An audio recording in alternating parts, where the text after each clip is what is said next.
برادران محترم، برادران عزیز،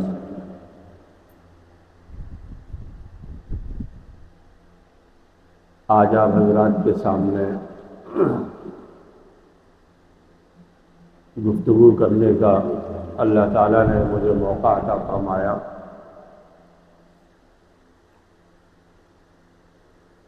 اور مجھ سے امام صاحب نے یہ فرمائش کی ہے کہ استقبال رمضان سے متعلق کچھ باتیں عرض کر دی جائیں۔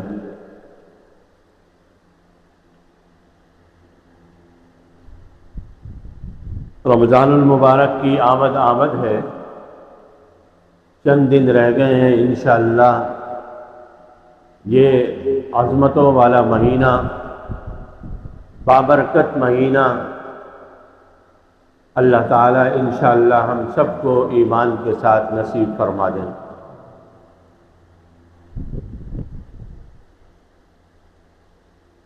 دیکھیں،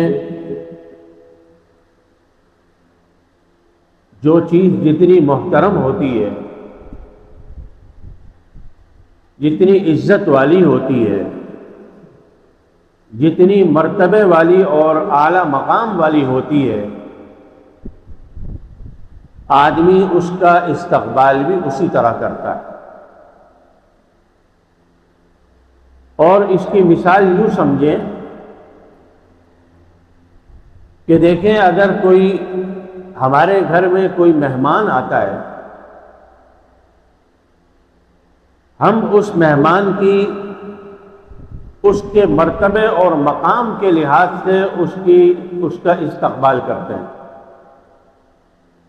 اس کے لیے تیاری کرتے ہیں۔ جو جتنا اونچا آدمی ہوگا، جو جتنا زیادہ مرتبے والا، مقام والا ہمارا محب ہوگا، ہم سے محبت کرنے والا ہوگا، اس کا اسی طریقے سے، اس کے مقام کے اعتبار سے اس کا استقبال کیا جاتا ہے۔ بالکل اسی طریقے سے یہ اللہ تعالیٰ نے ہمیں ایک مہینہ ہمیں عطا فرمانے والے ہیں۔ یہ مہینہ آپ کو معلوم ہے کہ بہت ہی عظیم الشان مہینہ ہے، بڑا اونچا مقام ہے اس کا دین اسلام کے اندر۔ دیکھنے میں تو یہ عام 11 مہینوں کی طرح ہے کہ جس طریقے سے یہ 11 مہینے ہیں، یہ ایک مہینہ بھی یہ اسی طریقے سے گزر جائے گا اور ایسے ہی آتا ہے، اسی طرح چلا جاتا ہے، اور زیادہ کوئی فرق نہیں ہے۔ اگر دیکھا جائے ظاہر میں تو 2 کام اس مہینے کے اندر کیے جاتے ہیں، ایک دن کا روزہ ہے اور رات کی تراویح، اس کے علاوہ کوئی فرق نہیں ہے۔ لیکن اگر حقیقت میں دیکھا جائے، یہ تو ظاہری اعتبار سے میں نے مثال دی ہے کہ دیکھیں 2 چیزیں، یا تو دن میں روزہ ہے اور رات کو 20 رکعت تراویح ہے۔ لیکن اگر اس کو حقیقت میں دیکھیں، قرآن اور حدیث کی روشنی میں اگر ہم اس کو دیکھتے ہیں، تو یہ دوسرے مہینوں کے اعتبار سے بہت زیادہ اپنے اندر ایک بہت اونچا مقام رکھتا ہے، بڑا اونچا مرتبہ رکھتا ہے۔ اللہ تعالیٰ نے اس مہینے کے اندر اجر و ثواب کو کئی گنا بڑھا دیتے ہیں۔ جو نفلی کام تھے اس کا ثواب فرض کے اعتبار سے دیتے ہیں، اور جو فرض کا ثواب ہے اللہ تعالیٰ اس کو 70 گنا بڑھا کر عطا فرماتے ہیں۔ ہم عام مہینے میں 1 روپیہ خرچ کریں، صدقہ خیرات کا خرچ کریں، ہمیں نفلی اعتبار سے اس کا اجر و ثواب ملے گا۔ اور اگر یہی 1 روپیہ ہم رمضان المبارک میں خرچ کریں تو اللہ تعالیٰ اس 1 روپے کو 70 گنا بڑھا کر اجر عطا فرماتے ہیں۔ تو اس اعتبار سے کہ یہ مہینہ اللہ رمضان المبارک کا مہینہ اللہ تعالیٰ کی طرف سے مسلمانوں کے لیے بہت بڑا انعام ہے. اور اس کی وجہ یہ ہے، علماء نے لکھا ہے کہ دیکھیں یہ باقی جو 11 مہینے ہیں، ان 11 مہینوں میں اللہ تعالیٰ کا حکم یہ ہے کہ کھاؤ پیو، اللہ کی جو فرائض ہیں اس کو ادا کرو، اور اللہ تعالیٰ نے جن چیزوں سے منع کیا ہے یعنی معصیت سے، گناہ سے، ان سے اپنے آپ کو بچا لو اور زندگی گزارو. 2 قسم کی عبادتیں ہوتی ہیں، 2 قسم کی عبادتیں. ایک وہ عبادت کہ جیسے نماز ہے، روزہ ہے، حج ہے، عمرہ ہے، یہ وہ عبادتیں ہیں کہ جس کا تعلق براہ راست اللہ تعالیٰ سے ہے. انسان اللہ تعالیٰ کے سامنے اپنی عبدیت ظاہر کرتا ہے،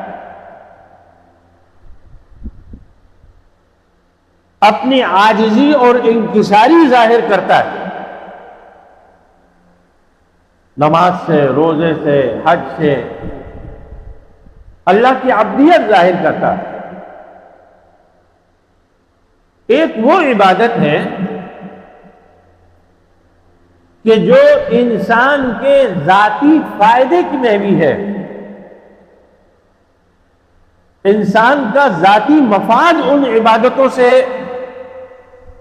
لگا ہوا ہے. بس صرف کیا کرنا ہے، اس کے اندر اپنی نیتوں کی اصلاح کرنی ہے. مثال کے طور پر کھانا ہے، پانی ہے. اب کھانا کھانا جو ہے وہ ہر انسان کی اپنی پیٹ کی ضرورت ہے. اگر انسان کھانا نہیں کھائے گا تو کیا ہوگا؟ ہلاک ہو جائے گا. پیاس لگ رہی ہے، پانی نہیں پیے گا، کیا ہوگا؟ ہلاک ہو جائے گا. حلال روزگار کے جتنے مواقع ہیں، یہ کسب حلال جو ہے اس کے جتنے مواقع ہیں، تجارت ہے، زراعت ہے، مزدوری ہے، کاروبار ہے، یہ سارے کے سارے جتنے ذرائع ہیں کسب حلال کے، یہ سارے کے سارے کیا ہیں؟ انسان کی اپنی ضرورت ہے. اگر انسان کاروبار نہیں کرے، مزدوری نہیں کرے، زراعت نہیں کرے، اپنی کھیتی باڑی نہ کرے تو کیا ہوگا؟ ایک وقت آئے گا کہ انسان بھوک کی وجہ سے ہلاک ہو جائے گا، ختم ہو جائے گا. تو انسان کی اپنی بقا کے لیے، انسان کی اپنی زندگی کے لیے یہ سارے کام ضروری ہیں. لیکن عبادت کیسے ہوں گے؟ اب یہ کھانا عبادت کیسے ہوگا؟ کھانا تو انسان اپنی ضرورت کے لیے کھا رہا ہے، پانی انسان اپنی ضرورت کے لیے پی رہا ہے. پانی پینے کا اجر و ثواب کیسے ملے گا؟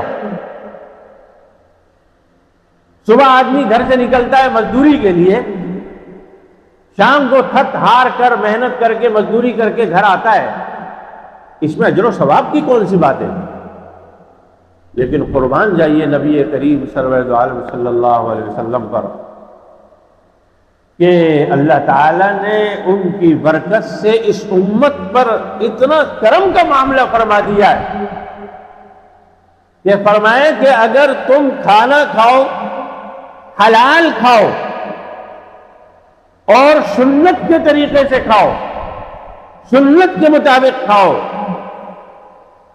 فرمایا کہ تم اگرچہ اپنا پیٹ بھر رہے ہو لیکن اس کھانا کھانے پر بھی اللہ تعالیٰ تم کو اجر و ثواب عطا فرمائیں گے. پیاسے ہو، پانی پی رہے ہو، لیکن اگر یہ پانی سنت کے مطابق پیو، دائیں ہاتھ سے پیو، 3 سانس میں پیو، اللہ کا ذکر کرتے ہوئے پیو، بیٹھ کر پیو۔ فرمایا کہ اگرچہ تم اس پانی کے ذریعے سے اپنی پیاس بجھا رہے ہو، اپنے دل کو ٹھنڈا کر رہے ہو، اپنے کلیجے کو راحت پہنچا رہے ہو، لیکن فرمایا کہ اس پانی پینے میں بھی اللہ تعالیٰ کے یہاں تم کو اجر و ثواب ملے گا۔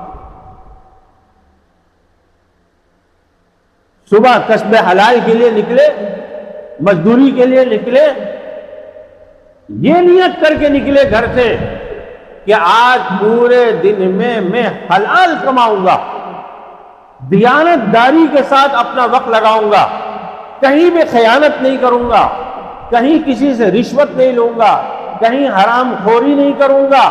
جب رات کو واپس آؤ گے، 4 پیسے کما کے لے کر آئے، فرمایا کہ یہ پیسہ کمانا اور پورا دن 8 گھنٹے 9 گھنٹے کی جو تم نے ڈیوٹی کی ہے، وہ سارا کا سارا 8 گھنٹہ 9 گھنٹہ اللہ تعالیٰ کے یہاں اجر و ثواب میں تمہارا لکھا جائے گا۔ تو دیکھو 2 قسم کی عبادت ہو گئی۔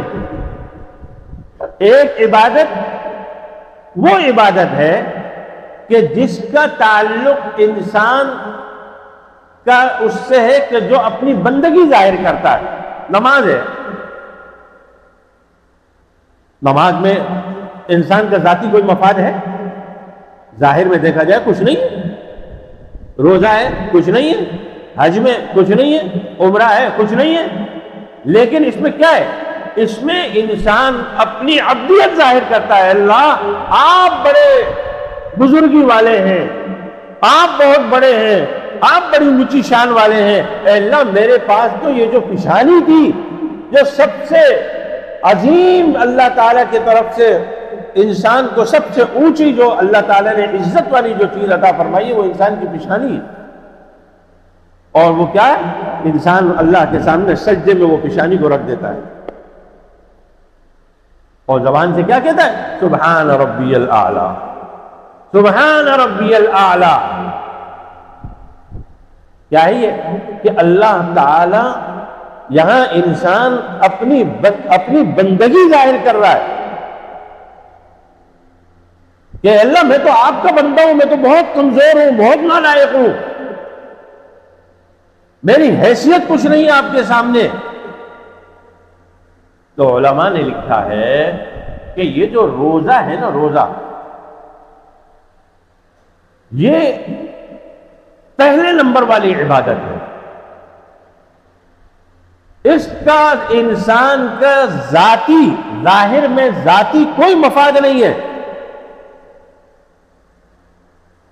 ایک آدمی ہے، وہ بھی صبح سے شام بھوکا ہے، کچھ کھا نہیں رہا ہے، کچھ نہیں پی رہا ہے۔ ایک آدمی ہے، وہ چپکے چپکے کھا رہا ہے، پی رہا ہے۔ آپ کو پتہ چلے گا کوئی ظاہر میں کوئی فرق نظر آئے گا؟ کوئی فرق نظر نہیں آئے گا۔ آپ کسی کے سامنے یہ ظاہر نہیں کر سکتے کہ تو روزہ خور ہے، تو روزہ دار ہے، آپ کو نہیں پتا۔ تو روزہ ایسی عبادت ہے اللہ کی طرف سے کہ اس کا ظاہر میں اگر دیکھا جائے، اس کا انسان کے ظاہر سے کوئی تعلق، خالصتاً یہ اللہ کے لیے انسان اپنی عبدیت ظاہر کر رہا ہے اس کے اندر۔ حج میں کتنا پیسہ لگاتا ہے انسان؟ لاکھوں روپے لگاتا ہے، تکلیف الگ اٹھاتا ہے، مشقت الگ اٹھاتا ہے، یہاں تک کہ بعض حجاج حادثات میں اپنی جان بھی کھو دیتے ہیں۔ ہوتا ہی نہیں ہوتا؟ کس لیے کرتا ہے؟ اپنی عبدیت ظاہر کرتا ہے۔ تو میرے بھائیوں، یہ جو رمضان آ رہا ہے، اس کا ہمیں اپنے عبادت کے ذریعے سے استقبال کرنا ہے۔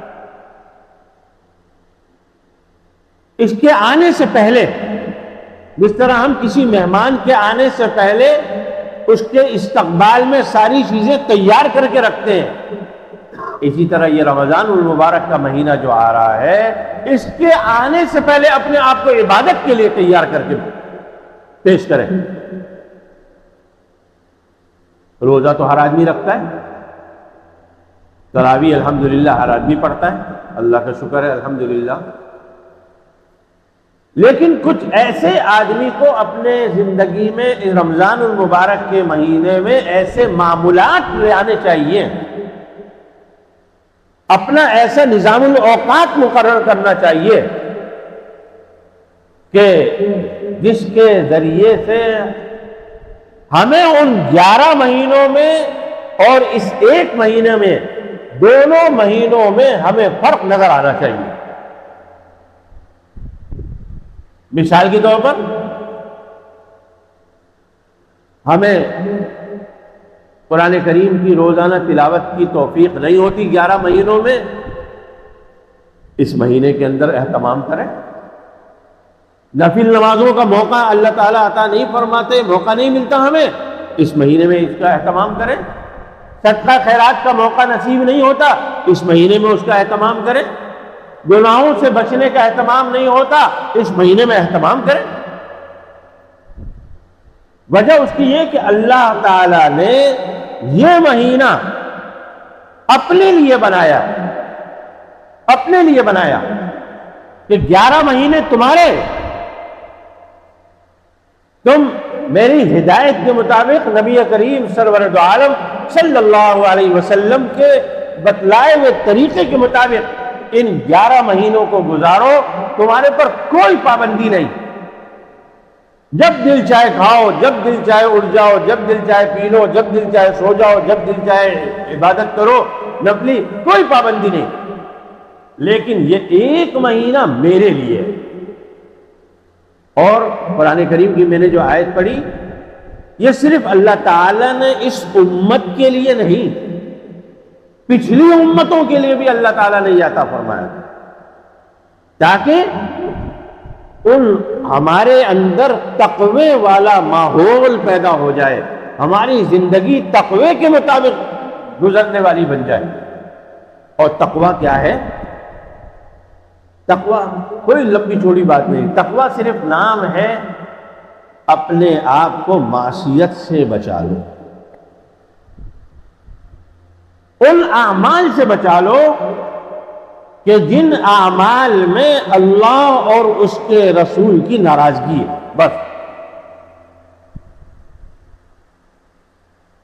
اب ہر آدمی جانتا ہے، ماشاءاللہ اتنا علم ہر آدمی رکھتا ہے کہ میں یہ جو کام کر رہا ہوں، یہ کام اللہ تعالیٰ کو راضی کرنے والا ہے، اللہ کو ناراض کرنے والا ہے۔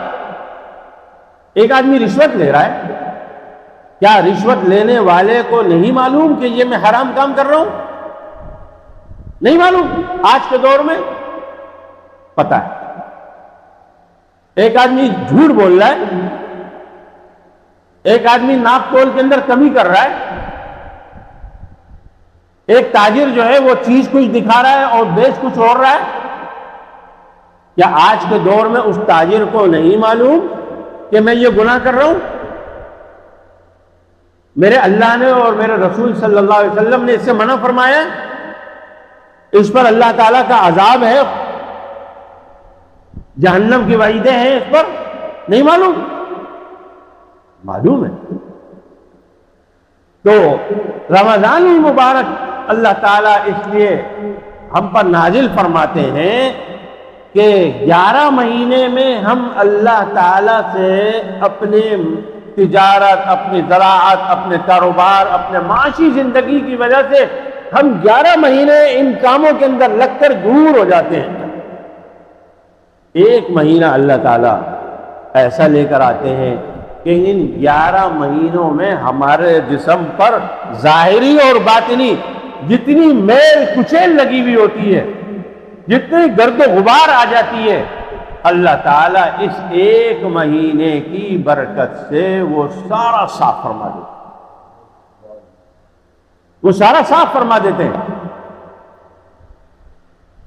اب جب آدمی رمضان المبارک گزارتا ہے تو وہ جو جتنی گندگیاں ہوتی ہیں 11 مہینے کی، وہ رفتہ رفتہ رفتہ رفتہ رفتہ رفتہ رفتہ ختم ہو جاتی ہے۔ انسان جب یہ 30 روزے اور تراویح گزار لیتا ہے پاک صاف ہو جاتا ہے، پھر اللہ تعالیٰ کہتے ہیں اب شوال کا مہینہ آ گیا، اب چاند نظر آ گیا، اب تمہاری چونکہ محنت ہو گئی ہے، تم کو 1 مہینہ اللہ تعالیٰ نے پاک صاف کر دیا ہے، تمہاری تربیت ہو گئی ہے، تمہاری ٹریننگ ہو گئی ہے 1 مہینہ، لہذا اب حکم یہ ہے کہ جو ٹریننگ تمہاری اس مہینے کے اندر ہوئی ہے، جتنی عبادتوں کی توفیق تمہیں ہوئی ہے، جتنے نماز و اذکار کی تلاوت کی صدقہ خیرات کی توفیق ہوئی ہے، اس توفیق کو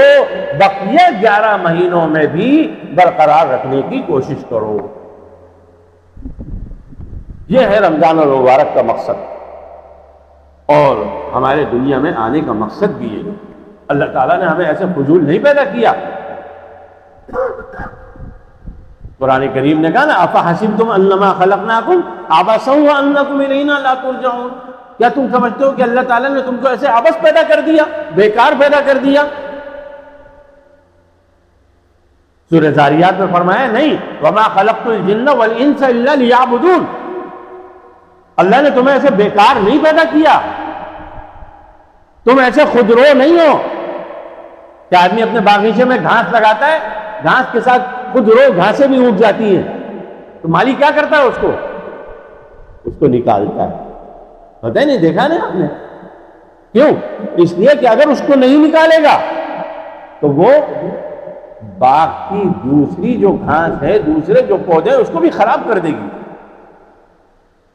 تو قرآن کریم نے کہا کہ اللہ نے تمہیں تو عبادت کے لیے پیدا کیا ہے، یہ تو نبی کریم صلی اللہ علیہ وسلم کا صدقہ ہے کہ انہوں نے ہمارا کھانا بھی عبادت قرار دے دیا، ہمارا پینا بھی عبادت قرار دے دیا، ہمارا سونا بھی عبادت قرار دے دیا، ہماری تجارت بھی عبادت قرار دے دی، ہمارا کاروبار بھی عبادت قرار دے دیا، ہماری مزدوری اور زراعت کو بھی اللہ نے جو ہے عبادت قرار دے دیا۔ تو میرے بھائی، یہ رمضان المبارک کا مہینہ آ رہا ہے، اس کے لیے ہمیں اپنے آپ کو تیار کرنے کی ضرورت ہے۔ اگر انشاءاللہ ہم لوگ اس کے لیے اپنے آپ کو تیار کر لیں گے تو یہ رمضان المبارک کا استقبال ہوگا، اور استقبال مہمان کے آنے کے بعد نہیں ہوتا۔ گھر میں مہمان آ جائے اور پھر آپ اس کا استقبال کرتے ہیں، کیسے کرتے ہیں؟ آنے سے پہلے کرتے ہیں۔ تو ابھی آنے میں 4-5 دن باقی ہے، ابھی مہمان کے آنے میں 4-5 دن باقی ہے، تو کوشش کریں اس کے آنے سے پہلے اپنے نظام الاوقات بنا لیں، اپنی ترتیب بنا لیں کہ جی میں یہ کام انشاءاللہ یہ عبادتیں انجام دوں گا، اور جب آ جائے پھر شروع کر دیں۔ گڑبڑ شڑبڑ بھی ہو جائے گی، انسان کمزور ہے نا، ڈنڈی تو مارنے کی ہماری عادت ہے ہی، تو ڈنڈی ہم وہاں بھی ماریں گے، لیکن انشاءاللہ جب نیت ہوگی، کوشش کرتے رہیں گے، اس کی فکر ہر وقت لگی رہے گی، ہر وقت فکر لگی رہے گی کہ بھئی رمضان ہے، فلاں کام کرنے ہیں، اللہ تعالیٰ انشاءاللہ ہمیں توفیق بھی عطا فرماتے رہیں گے۔